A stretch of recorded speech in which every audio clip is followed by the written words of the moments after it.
100 jours de prière, 100 ans de la division interaméricaine. Mes frères et mes sœurs, amis auditeurs, bonjour, bonsoir. Jour 79. La joie de ses paroles. Le texte d'aujourd'hui est Jérémie 15, le verset 16. J'ai recueilli tes paroles et je les ai dévorées. Tes paroles ont fait la joie et l'allégresse de mon cœur, car ton nom est invoqué sur moi, Éternel, Dieu des armées. Moïse avait dit, l'homme ne vit pas de pain seulement, mais de tout ce qui sort de la bouche de l'Éternel. Deutéronome 8, le verset 3. Et Jérémie avait écrit, dès que j'ai entendu tes paroles, je les ai dévorées. Tes paroles font la joie et les délices de mon cœur. Jérémie 15, le verset 16. La leçon spirituelle profonde qui se dégageait du miracle des pains devenait claire à la lumière de l'enseignement des prophètes. C'est cette leçon-là que le Christ s'efforçait d'enseigner à ses auditeurs de la synagogue. S'ils avaient eu l'intelligence des Écritures, ils eussent compris sa déclaration « Je suis le pain de vie ». Le jour précédent, une grande foule, épuisée de fatigue, avait été nourrie par le pain qu'il avait distribué. De même qu'ils avaient été fortifiés et restaurés physiquement par ce pain, ils pouvaient recevoir du Christ la puissance spirituelle qui assure la vie éternelle. Celui qui vient à moi, dit-il, n'aura jamais faim, et celui qui croit en moi n'aura jamais soif. Il ajouta cependant, vous m'avez vu et vous ne croyez pas. Ils avaient vu le Christ grâce au témoignage du Saint-Esprit, par la révélation divine communiquée à leurs âmes. Les preuves vivantes de sa puissance s'étaient présentées à eux jour après jour, et voilà qu'ils réclamaient un nouveau signe. S'il leur avait été accordé, ils seraient restés aussi incrédules qu'auparavant. Si ce qu'ils avaient vu et entendu n'avait pas le pouvoir de les convaincre, toute autre démonstration d'actes miraculeux fut restée sans effet.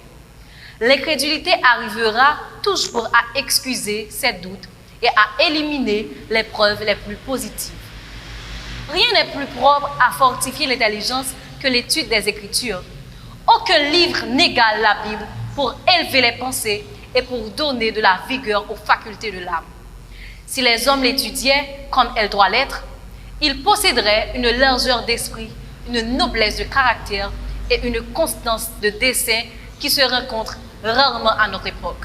Aspirez-vous aux paroles du Seigneur et avez-vous soif de les entendre? Aimez-vous étudier la parole de Dieu? Quelle est la chose qui a été particulièrement significative ou qui vous a récemment apporté de la joie dans votre étude de la parole?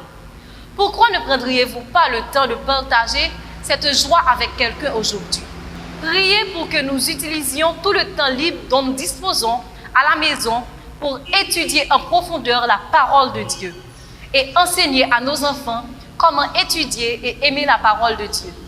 Deuxièmement, priez pour notre famille, les membres de notre famille, nos amis, nos collègues de travail qui luttent spirituellement et physiquement pour qu'ils restent forts et étudient ces paroles et qu'ils trouvent de la joie d'étudier. Priez pour que les membres de l'église d'Antigua comprennent que l'église adventiste du 7e jour est un mouvement prophétique avec un message prophétique auquel le ciel a confié une mission prophétique très spéciale et que le moment est venu de briller pour la gloire de Dieu. Priez pour le projet de partage des milliers de livres de la division interaméricaine. Fermez les yeux et nous prions. Merci Seigneur d'avoir été avec nous.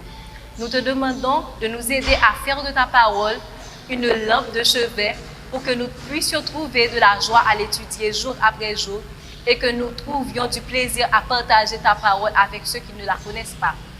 Nous t'en prions ainsi au nom de Jésus. Amen.